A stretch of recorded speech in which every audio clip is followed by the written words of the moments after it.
Mga nakakakilig na revelasyon ni Julia Montes sa Katden, narito at pakinggan natin. Alam naman natin kung gaano ka-close si Julia Montes at si Kathryn Bernardo.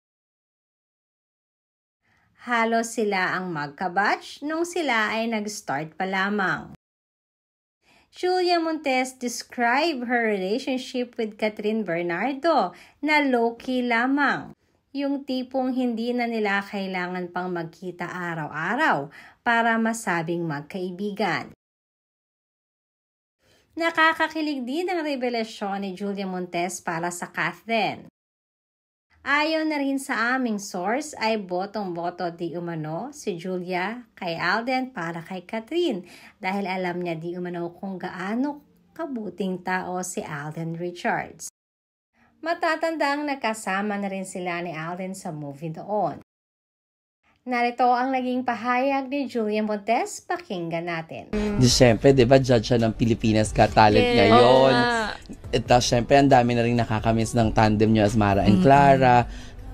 Kayong dalawa ba, meron ba kayong moment na napag-usapan, gawa tayo ulit ng teleserye, gawa tayo ng project ulit? Gusto namin, pag nagkikita kami ang magkaibigan na hindi kailangan laging mag-usap, pero pag nakita kami, parang akala mo na doon pa rin yung low maintenance. It's as if, low maintenance mo yung tawag doon. Oo, ganun kami. So parang, ang happy ko sa kanya bilang ate na to para magpapaka-ate ako. Kasi sa lahat ng mga pinag-uusapan namin noon, nung nagsisimula kami, more than yung nangyayari sa kanya. Kaya sobrang blessed and deserve niya kasi hindi to dahil sa sinasabi ko to dahil kaibigan ko siya. Napakabait kasi talaga ni Kathryn.